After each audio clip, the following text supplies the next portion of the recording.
네, 고 이해찬 전 국무총리의 장례식장에서 함께 상주 역할을 하고 있는 두 사람의 모습입니다. 김민석 총리와 정청래 대표인데요. 최근 두 사람의 모습을 두고 차기 당권 경쟁이 시작됐다는 분석도 나오고 있습니다.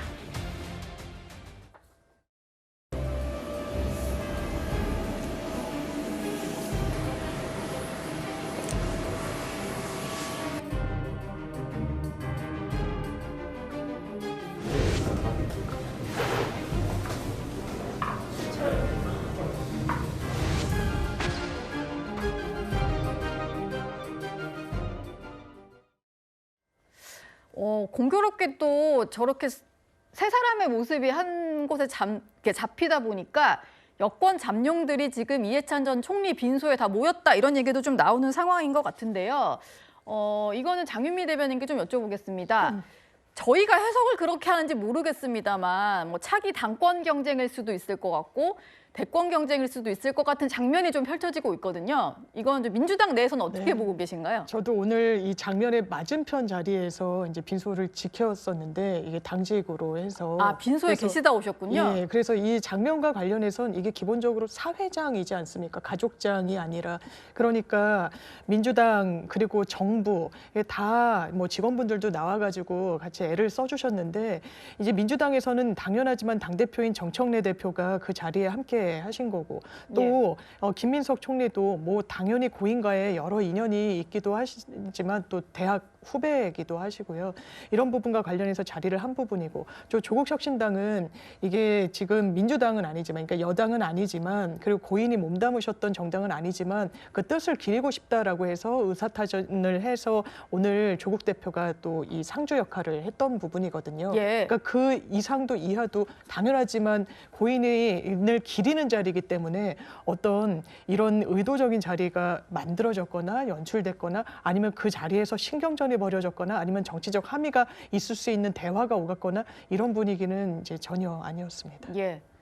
이현정 의원님 보시면은 또 여긴 덧셈 정치하고 국민의힘은 뺄셈 정치한다 이러실 것 같은데 그 김민석 총리가요 그제 유튜브에서 당대표의 로망이 있다 이런 얘기도 했고 정청래 대표가 추진하고 있는 합당에 대해서 하필 그 시점에 뭐 그런 방식으로 이렇게 얘기도 했었거든요. 근데 별다른 얘기는 안 했던 것 같고 두 사람이 이렇게 그냥 사이좋게 나란히 서 있는 모습이에요. 정청래 대표는 일부러 대응을 안 하는 걸까요? 뭐 앵커께서 제가 뭘 말할지를 다 아시니까 제가 뭘 말할지 모르겠습니다만은 사실은 이제 이해찬 전 총리는 제가 정치 시작할 때부터 이제 그 취재를 하면서 쭉 봐왔었는데 이분이 가지는 상징성이 있습니다. 그러니까 뭐냐면 김대중, 노무현, 이해찬으로 이어지는 민주 진보 세력의 적통이에요. 사실은. 그러니까 이해찬 전 총리 가지고 온 정책 의미가 거기에 있습니다. 그러니까 이분이 늘 이제 여기서 전략과 모든 것들을 담당하면서 사실 여기 지켜왔고 또 이해찬 전 총리를 따르는 그런 후배 국회의원들이 꽤 많습니다. 자, 그러다 보니 이해찬 전 총리가 이제 돌아가실 때 누가 상주 역할을 하느냐에 따라서 그 적통을 누가 이어받느냐는 정책 상징성이 있는 거예요. 그러니까 그런 것들이 사실 이제 지금 이재명 대통령 같은 경우는 이런 운동권 계보는 아니지 않습니까? 근데 지금 이런 운동권 계보로 볼 때는 김대중, 노무현, 이해찬 이어지는 그 다음은 누굴까? 이 세 분 중에서 한 명이 아닐까? 라는 것들에 대한 이제 상징적인 어떤 의미가 있는 거죠. 김민석 총리 같은 경우는 잠시 다른 당으로 갔다가 오셨습니다만은 또 이제 운동권 출신이고 정청래 대표는 당시에 김종인 비대위원장 시절에 딱 두 명이 공천 탈락을 했어요. 바로 이해찬, 정청래입니다. 그랬네요. 그런 어떤 두 명의 어떤 가지는 공통적 의미가 있고 조국 대표 같은 경우도 같은 이제 이런 이 문재인 정부 시절에 이제 그걸 했었고 또 이해찬 총리와는 각별한 사이고. 그러니까 이런 모습들을 이제 어떤 이 오시는 분들한테 보여주는 거거든요. 그러니까 이게 의미가 뭐냐면 결국은 이제 야당이 지금 워낙 뭐 어떤 변수가 안 되다 보니 이제 여권 내에서의 어떤 본인들의 어떤 정치적인 어떤 이 승계 뭐 예를 들어서 이제 후보 문제 이런 것들이 이제 경쟁이 벌어지는 거고 이게 저는 좀 보면서 일본의 자민당과 비슷한 모습이 아닌가. 자민당이 뭐 개파들이 있지 않습니까? 그 중에서 누가 총리가 되고 하에 따라서 되잖아요. 마찬가지로 민주당도 이제 그런 모습으로 조금 1.5당으로 뭔가 변화되는 것 아닌가라는 생각이 들어요. 즉 민주당 내에서의 어떤 김민석 계보, 정청래 계보, 이제 조국 혁신당이 이제 합당하게 되면 조국 계보. 네. 뭐 여기서 이제 서로 계보 간에 싸우다가 결국 어떤 한 분이 대통령 후보가 되는 뭐 이러한 모습으로 이제 진화되어 나가는 그 단초를 좀 저는 보는 것 같습니다. 이 세 사람이 모여 있는 게 참 많은 것을 상징하는 장면이라는 생각도 좀 드는데요. 민주당과 조국혁신당이 합당을 하게 된다면 아마 김민석 총리 또 정청래 대표, 조국 대표 간의 3파전 구도가 앞으로 계속 펼쳐질 거란 분석이 나옵니다. 그리고 오늘요, 조국혁신당 내부에서 논란의 발언이 한번 나왔습니다. 세 사람의 관계는 뭐 어떻게 세력이 전개될 거라는 건 두고 봐야 알겠지만 당 내부에서 차기 대권 관계에 대한 논쟁이 벌어지게 되면은 그건 내가 보기에 정부도 좋지 않고 더불어민주당도 좋지 않다고 나는 생각을 해. 조국혁신당의 독자적인 가치 비전 뭐 이런 것 등이 담기려면 조국 대표가 공동 대표로 참여를 해야만이 그것이 유지될 수 있다고 봅니다.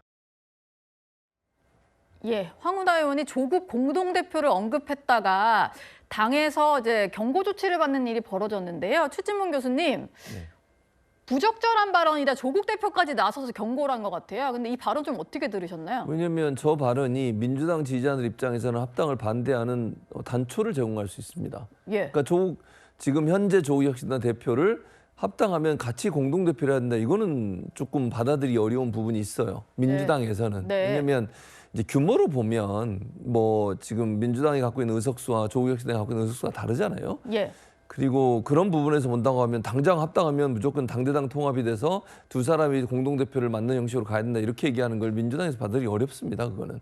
그렇기 때문에 만약 저 주장이 계속되면요. 민주당과의 합당이 어그러질 수 있어요. 네. 그러니까 조국 대표 입장에서는 그렇게 되는 걸 본인이 원하지 않으니 그런 말을 하는 것 자체가 합당이 진행되는 과정에 상당히 큰 부작용을 작용시킬 요소가 있다는 거죠. 그리고 지금 민주당 내에서도 합당 문제에 대해서 찬성과 반대가 첨예하게 부딪히고 있는 상황이에요. 예. 크게 보면 합당에 대해서는 전체적으로 동의하지만 시기나 시점이나 아니면 과정에 대해서는 논란이 지금 많이 되고 있는 상황이거든요. 네. 그리고 정청래 대표의 어떤 그 개인적인 어떤 욕심이 있지 않나 이런 비판도 있는 상황이고요. 그런 상황에서 조심스럽게 접근해 가야 되는데 저렇게 툭 던져놓으면 그렇지 않아도 반대하는 입장에 있는 분들은 더 강하게 반발할 거고 찬성증이 있었던 분들도 조국혁신당이 또 다른 생각을 하는 거 아니냐 이런 생각을 할 수도 있어요. 예. 그렇기 때문에 조국 대표 입장에서는 저런 발언이 본인한테도 또 합당에도 전혀 도움이 안 된다고 판단했을 겁니다. 그래서 부적절하다고 얘기한 거고 예. 저런 발언들이 나오면 안 돼요. 왜냐하면 합당을 진행하는 과정에 있어서는 스무스하게 하나하나 문제를 해결하면서 가야지 저렇게 툭 던져놓고 문제를 일으키는 발언들을 하게 되면요. 서로의 신뢰와 믿음이 떨어지게 됩니다. 그렇게 되면 합당이 상당히 어려울 수 있는 상황이 되는 것이기 때문에 예. 황운하 의원이 저런 발언은 적절하지 않다고 생각합니다. 정혁진 변호사님께는 아까 김종인 전 위원장이 했던 얘기를 좀 여쭤볼까 하는데요. 세 사람이 차기 대권, 뭐 당권을 놓고 경쟁하는 것이 이재명 정부에게는 별로 좋은 그림이 아니다. 대통령도 원하지 않을 거다 이런 얘기를 좀 했어요. 이 얘기는 좀 어떻게 들으셨나요? 이재명 대통령이 대통령 되신 지가 언제입니까? 6월 달이었어요. 지금 네. 1월 달입니다.